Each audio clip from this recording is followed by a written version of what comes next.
Okay, so I'm going to attempt to demo or quickly demo this game concept called OkBoomer, based around this game mechanic of having a splitter on an object that can take a mesh, basically deconstruct it, find the points along a plane, and create two new objects, filling in the gaps in between, and doing that repeatedly um, for the effect of blowing stuff up. And then also you can take those objects, you can tell them to go ahead and try to reassemble, and the children that were together, that was split, will now come back together and reform the object that was originally there. The idea is you can go around with a bomb and blow stuff up, and then go around with an unbomb and unblow it up. Um, not sure exactly which direction I'm going to go with how the game is played, but I just wanted to build the mechanics around that. Anyway, so here you have a cube mesh, very basic mesh. It has triangles.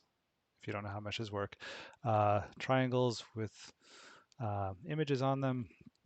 Anyway, so what I do is I just hit this test split here, and it's going to test split it. It's going to split it to a maximum of one depth, which just means split it once. So you get two objects. If I had two, it would be 4 and 8 and 16, so on and forth. And it goes ahead and finds a plane. And let me see if I have enough computing power here to do this. Yep. Um, and it's found this here. It's found the plane. It found this point here where the triangle that was there crossed over the line, and then it inserted two triangles here and created a triangle there, and on the other side it did the opposite. And then in the middle, it took all the points around here, combined the ones that were in a straight line, and then found the minimum number of triangles that would fit into the gap between the two. So it creates a solid object when it's done. It can be done with any kind of, originally it could only be done with convex shapes. That's shapes that don't have any kind of internal topology, or it's basically just sort of like a surface object. Um, and I can split that, and it'll go ahead and do the same thing, and it'll do it repeatedly if I have this depth set higher. So it'll split it once, and then it'll split each individual smaller piece into other pieces, and you can take a look at the topology on that one. And it gets a little bit crazy because the more times you split it, the more triangles get created, and each time you split that, those triangles become more triangles. I may in the future try to minimize some of the external triangles. I haven't done that yet, but it seems to be pretty performant now, unless of course I'm trying to record while I'm playing, or even in edit mode. Um, the trick was to do non-convex shapes. That's shapes where you have some sort of hole in the middle. So when it has those remaining sides or points that are remaining, it's going to try to find the triangles in between. And there's no way, without seriously considering how it works, to say that there's not a triangle between these 2 points and some point over there if it splits in this direction. That it should only try to fill triangles in the section there. And without too much into how meshes work, um, each one of these sides faces in a direction. These face that way. So you're looking for, when whatever's left over, I'm looking for triangles that only go in the opposite direction that that side was originally facing. You wouldn't expect to split this and then find a triangle that went up that way. You'd expect it to go in. And there's math for figuring that out. In any case, I can take this and I'm going to set it to a max depth of 1 so we don't get too many shapes. And I split it, and of course it falls out of the screen. And you'll see that it's split it into 2 pieces along some random plane. And again, I can look at the actual object itself. You can see that originally, where there was a shape like this, it went ahead and it split it, and it found where that line crossed, filled in the gaps there, and then on the other side, it did, whoa, I can't get over there. All right. It found all the points along there, minimized the number of points if they were, in this case, there was 2 points here, it combined those into one side, and then found the minimum number of triangles, but only within the space there. And you can do the same thing with something like this, and this I'll leave the depth on, so it just breaks into a lot of pieces. And for each object that's created, it goes ahead and fills in just the parts that would technically be inside. In this case, it looks like it might have come up with something across there. I can't really see. I don't know if that's an artifact or just how this model is being displayed. But effectively, for the purposes of this game that I'm doing, this is enough to break things up and have them in the correct pieces without having weird artifacts.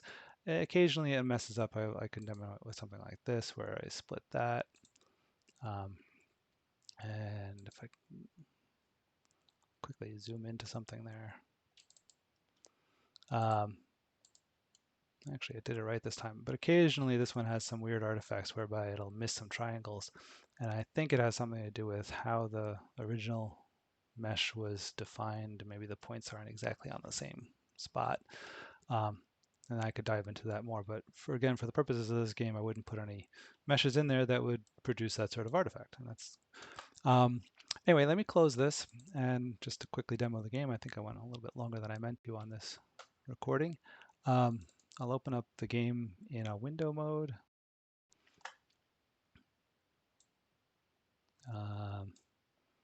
So it starts off with this little loading icon.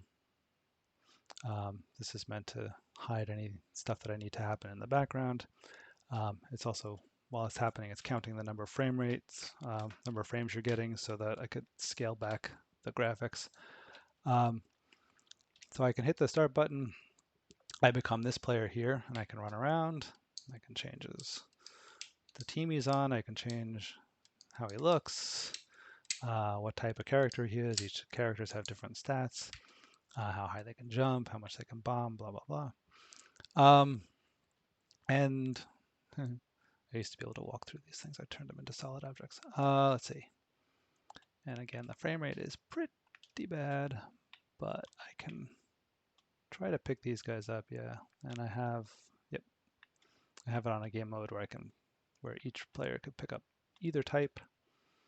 There are game modes where they could only pick up bombs or unbombs. And if I'm actually playing the game, let's get rid of that menu. And I hit the thing, you can see the fuse is lit and I can throw it. And I think I didn't throw it very far. So now I'm going to blow myself up, aren't I? Yes. All right, so that's what happens when you blow up. Let's hope it goes back together.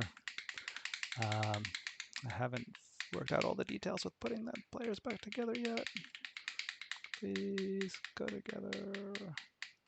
It's meant to be much faster than that. Oh, okay, it worked. Cool. And I can switch to one of these other bombs here. Let's see if I can find one that might actually do some damage. Some of them aren't very strong. Again, I'm still just testing. I'm going to put this, I'm just going to stand right on this. Let's see if I can, this is crazy. All right. So yeah, I blew up the building just by literally putting it inside the building. See if I can do that again. Yeah, okay. All right, so yeah, this looks terrible because I can't even play my own game.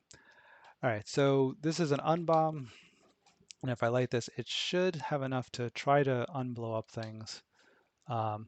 It has a radius around it, and it's looking for anything around it that has that that type of script on it, and it's going to try or attempt to unblow it up. And as you can see, it's not doing it very well.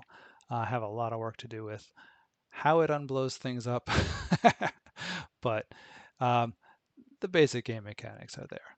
And that's the whole prototype I have so far. Still working on some stuff.